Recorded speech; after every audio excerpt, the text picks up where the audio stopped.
Mr. Speaker, on 12 February 2025, shortly after I assumed office as the Minister for Communication, Digital Technology and Innovation, I issued a directive to the NCA to produce a complete listing of frequency authorizations granted or renewed within the preceding 60 days. The NCA's audit showed several cases of non-compliance with. I apologize for that wrong sound. We'll bring you that in a subsequent bulletin. But in a related development, clinical psychologist Dr. Sedohia has welcomed President's decision to set up a dedicated fund to support the children of the victims of the helicopter crash affected, describing it as a practical assistance.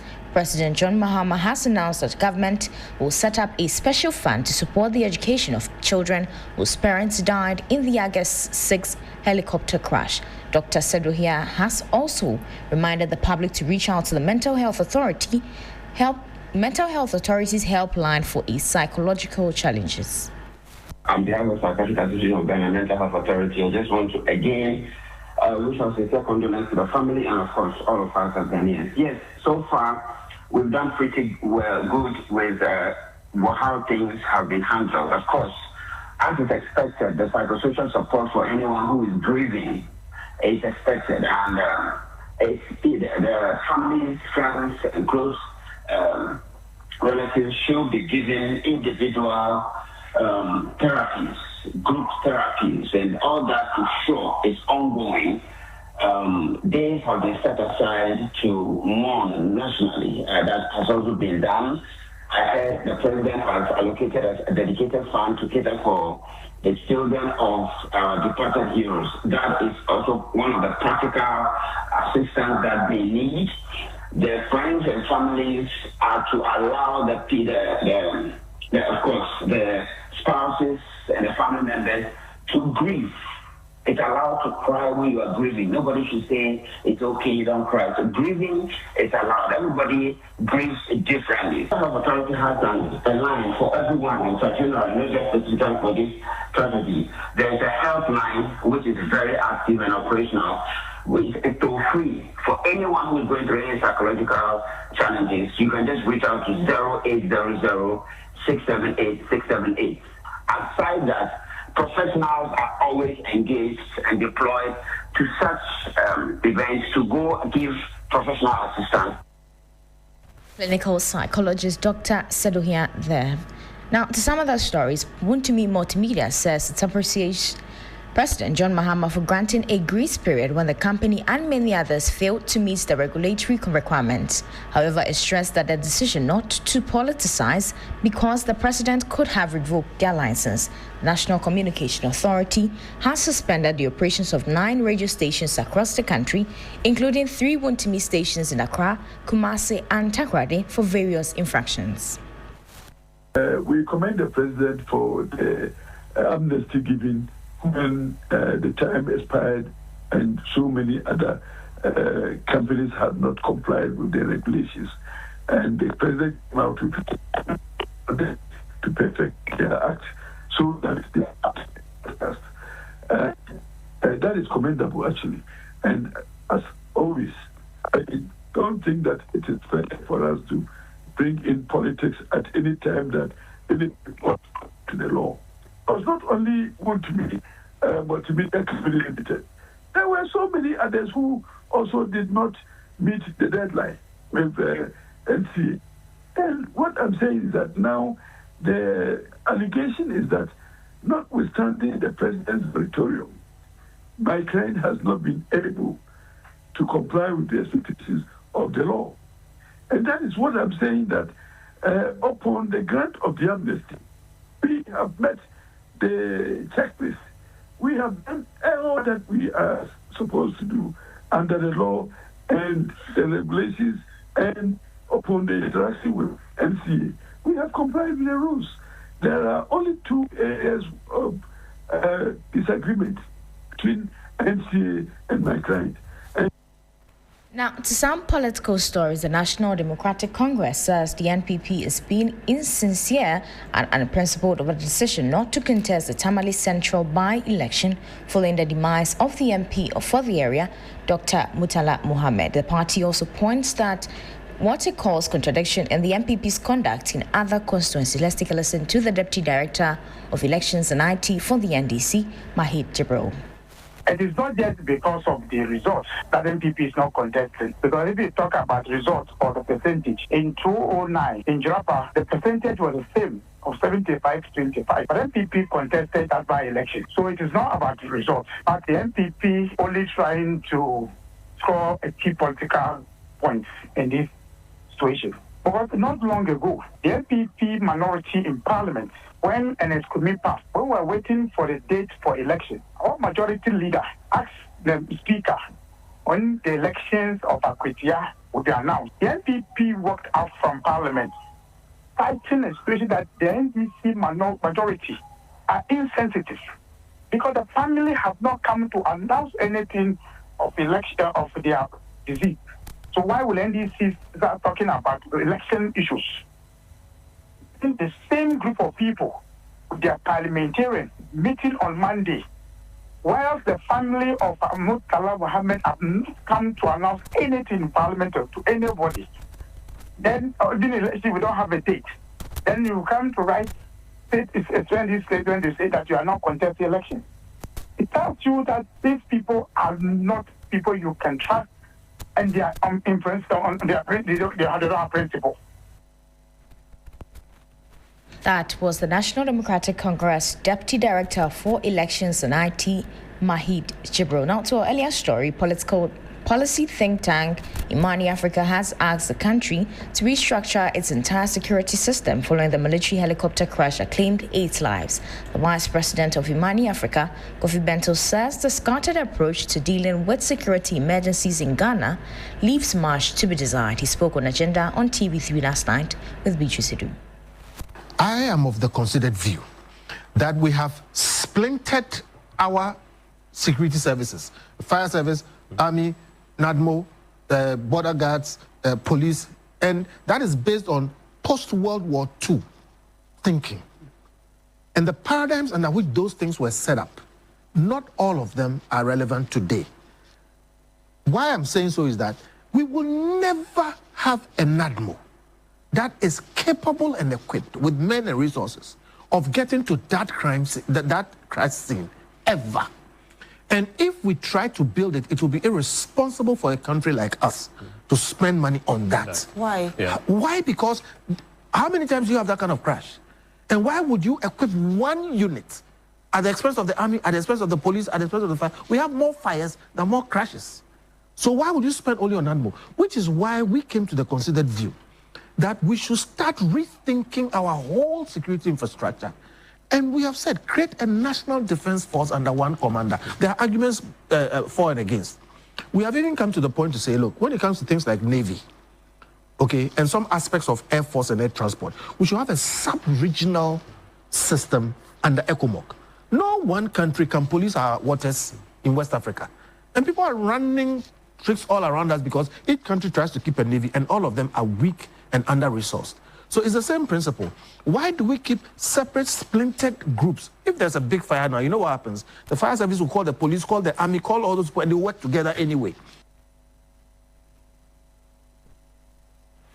That was the Vice President of Imani Africa, Kofi Bento. That's it for the first half of this morning's bulletin. Stay with us. The business news is up next.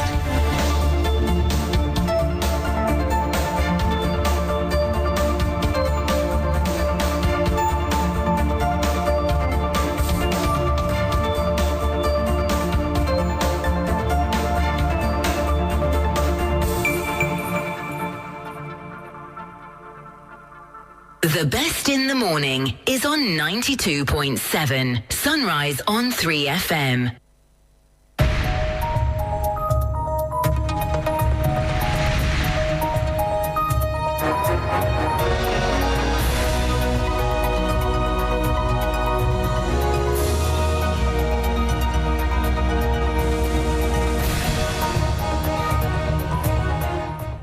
Welcome to the business news here on Sunrise 3FM 92.7. Coming up this morning, Ghana's car dealers concerned over seizure of imported vehicles by the Economic and Organized Crime Office. Your activities and your movement and all that becomes, rigid, because the person who is coming doesn't know. You too don't know. The person who even brought it sometimes might have even gone back to wherever he came from. Also, Fitch Solutions projects Bank of Ghana to cut policy rate to 23% in 2025, 20% in 2026 on lower inflation and stable cedi. And much later, economist Kwame Appiah-Ampofo blasts ECG's bad procurement as it causes losses. ECG can make profit. Why doesn't ECG make profit? Because of bad procurement policies. And people think that the country owes them a living. We have details of these and other stories. Please stay with us.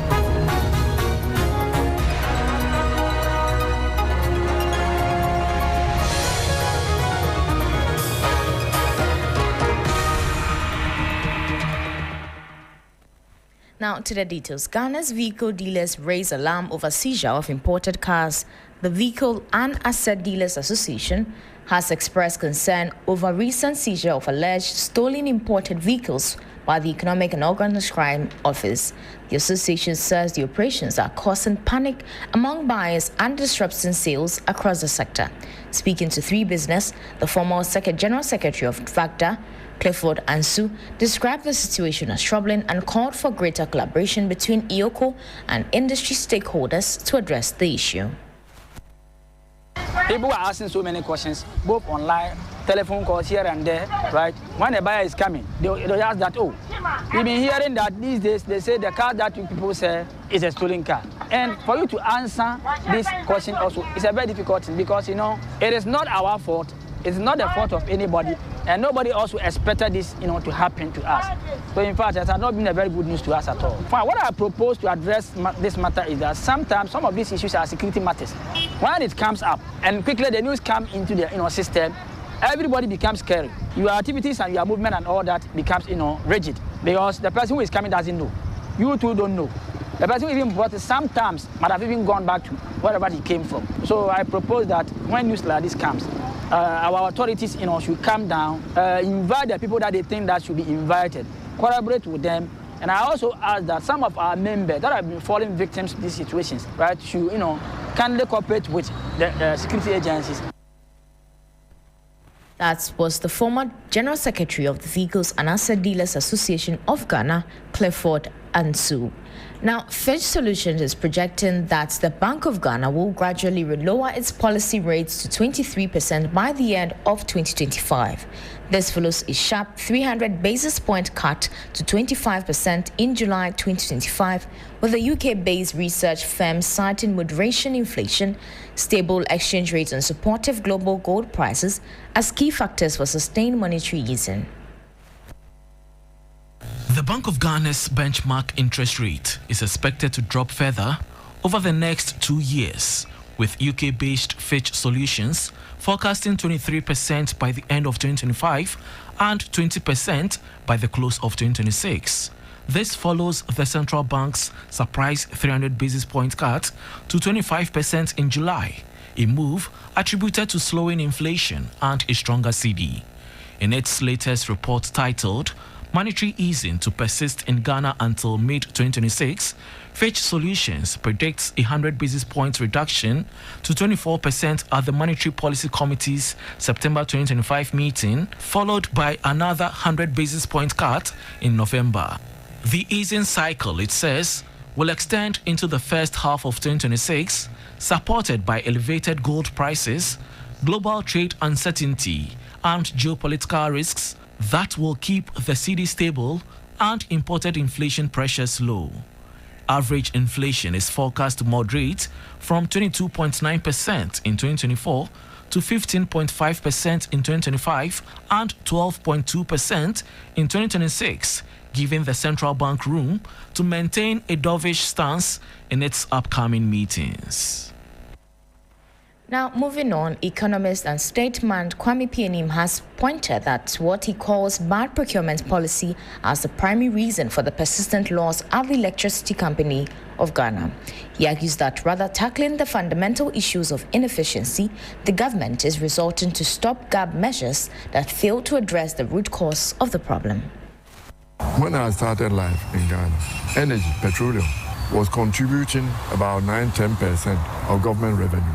Now, we've reduced the tax on petrol to such an extent that we are now subsidizing it. ECG is electricity. If the problem, the shortfall is electricity, let's raise the money on electricity. Don't put it on vehicles. If you put a tax on vehicles, it's supposed to do with the roads and whatever problem they are causing. We don't take one problem from one side and go and put on another side. You know, ECG, and last 2 weeks, we buried a former chief executive of ECG, Mr. Kalechi. When Mr. Kalechi was chief executive of ECG, it made profit. So ECG can make profit. Why doesn't ECG make profit? Because of bad procurement policies. And people think that the country owes them a living through procurement at ECG. Economist and statesman Kwame Pianim. Then now, before we go, let's take a look at how the cedi is faring against major trading currencies and how some key commodities are also faring on the global market. On the interbank foreign exchange market, the dollar is selling at 10 cedis, 64 pesos. It gained 3 pesos. The British pound is selling at 14 cedis, 38 pesos. It gained 15 pesos. The euro is selling at 12 cedis, 43 pesos. It also gained 12 pesos. However, be guided that these figures could be higher at a forex bureau near you.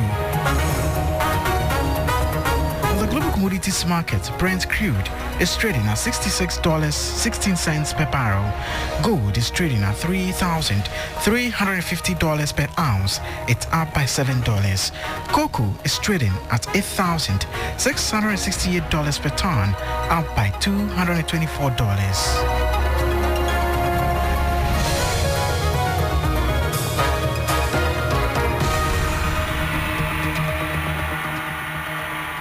And that was an update from the forex and commodities markets. That'll be all for business news here on Sunrise 3FM 92.7. For more news, please check our websites at 3news.com. I am Enyuna, and the Sunrise continues.